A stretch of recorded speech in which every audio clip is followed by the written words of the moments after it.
जेव्हा तुम्ही झेनचा सराव करत असाल तेव्हा तुमचा विचार थांबवण्याचा प्रयत्न करू नका. तो विचारांचा प्रवाह स्वतःहून थांबू द्या. जर तुमच्या मनात काही विचार आले तर ते अंतर्मनात येऊ द्या आणि सहजपणे बाहेर जाऊ द्या.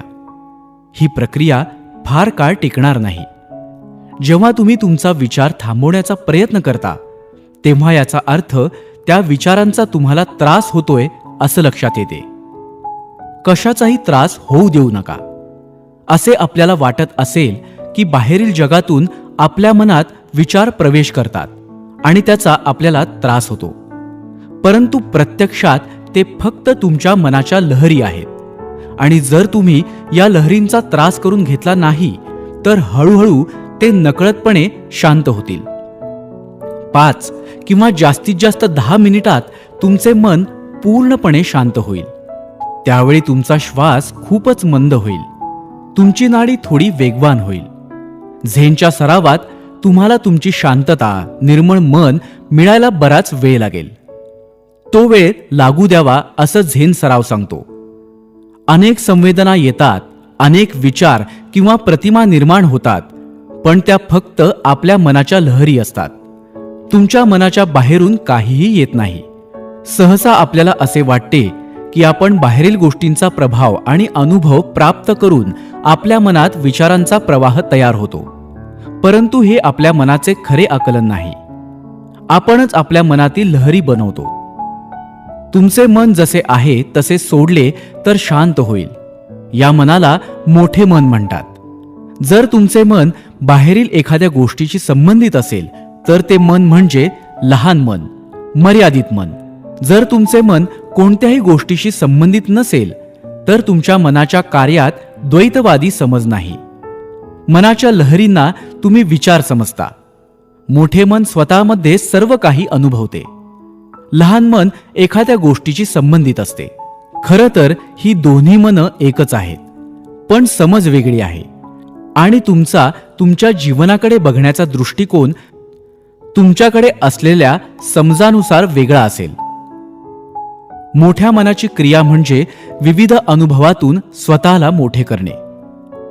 एका अर्थाने येणारे आपले अनुभव हे नेहमीच ताजे आणि नवीन असतात, पण दुसऱ्या अर्थाने ते एका मोठ्या मनाचे अखंड किंवा वारंवार उलगडत जाणारे अवशेष असतात. मोठ्या मनाने आपण आपला प्रत्येक अनुभव स्वीकारतो. त्याचा अखंड समुद्र तयार होतो. ह्या मनात कुठलेच दुःख मोठे नाही, कुठलाच आनंद मोठा नाही. सर्व काही स्थिर पाण्यासारखे. जीवनाच्या सर्व पैलूंचा आनंद आपण मोठ्या मनाने मांडत असल्यामुळे आपण कोणत्याही अति आनंदाची पर्वा करत नाही. म्हणून आपल्याकडे अभेद्य संयम आहे आणि मोठ्या मनाच्या या अभेद्य संयमानेच आपण झेनचा सराव करतो. आपण केलेला कोणताही प्रयत्न आपल्या सरावासाठी चांगला नसतो, कारण त्यामुळे आपल्या मनात लहरी निर्माण होतात. तथापि कोणत्याही प्रयत्नाशिवाय आपल्या मनाची पूर्ण शांतता प्राप्त करणे अशक्य आहे. आपण काही प्रयत्न केले पाहिजेत, परंतु आपण केलेल्या प्रयत्नात आपण स्वतःला विसरले पाहिजे. या क्षेत्रात व्यक्तिनिष्ठता किंवा वस्तुनिष्ठता नसते. आमची मने फक्त शांत आहेत. अगदी कोणतीही जाणीव न होता या अनभिज्ञतेमध्ये प्रत्येक प्रयत्न आणि प्रत्येक कल्पना आणि विचार नाहीसे होतील. म्हणून आपण स्वतःला प्रोत्साहित करणे आणि शेवटच्या क्षणापर्यंत प्रयत्न करणे आवश्यक आहे, जेव्हा सर्व प्रयत्न नाहीसे होतात. जोपर्यंत तुम्हाला तुमच्या श्वासोच्छ्वासाची जाणीव होत नाही तोपर्यंत तुम्ही तुमचे मन तुमच्या श्वासोच्छ्वासावर ठेवावे. या टप्प्यावर पोहोचल्यानंतर सगळे विचार बाजूला ठेवणे आवश्यक आहे. मनाचा संयम आत्मसात करणे आवश्यक आहे. आपण फक्त आपले मन आपल्या श्वासावर ठेवण्याचा प्रयत्न केला पाहिजे. ती झेनची खरी प्रथा आहे. तुम्ही सराव करत असताना तो प्रयत्न अधिकाधिक परिकृष्ट होईल.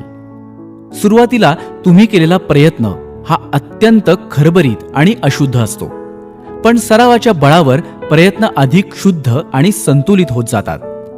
जेव्हा तुमचे प्रयत्न शुद्ध होतात तेव्हा तुमचे शरीर आणि मन शुद्ध होते. या पद्धतीने आपण झेनचा सराव करतो.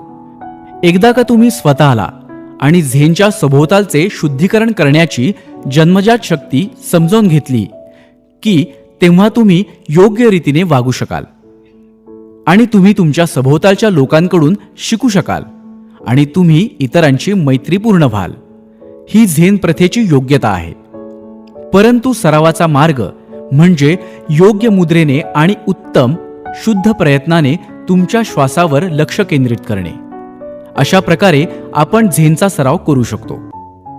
आपण सकाळी लवकर उठण्याचा विचार करतो, पण आपल्याला कधीच उठवले जात नाही. सकाळी लवकर उठण्याच्या वेळी नेहमी आपल्या मनात असंख्य विचार तयार होतात आणि त्यामुळे आपल्याला अजिबात उठवले जात नाही. या फक्त मनाच्या लहरी आहेत. शुद्ध झेनमध्ये तुमच्या मनात कोणतीही लहर नसावी. तुम्ही बसलेले असताना या लाटा लहान होत जातील आणि तुमचा प्रयत्न काही सूक्ष्म भावनेत बदलेल. त्यामुळे तुम्हाला तुमच्या सरावात काही अडचण येत असली तरीही तुम्ही योग्य पद्धतीने सराव केल्याने काही लहरी आल्या तरीही त्या लहरी तुम्हाला मदत करतील. त्यामुळे तुमच्या मनाला त्रास होणार नाही. त्यापेक्षा तुम्ही तणांसाठी कृतज्ञ असले पाहिजे, कारण शेवटी ते तुमचा सराव समृद्ध करतील. तुमच्या मनातील तण मानसिक पोषणात कसे बदलते याचा तुम्हाला काही अनुभव असेल तर तुमचा सराव उल्लेखनीय प्रगती करेल. तुम्हाला प्रगती जाणवेल. ते आत्मपोषणात कसे बदलतात हे तुम्हाला जाणवेल. अर्थात आपल्या सरावाचे काही तात्विक किंवा मानसशास्त्रीय स्पष्टीकरण देणे इतके अवघड नाही, परंतु ते पुरेसे नाही. आपले तण पोषणात कसे बदलते याचा प्रत्यक्ष अनुभव आपल्याला आला पाहिजे.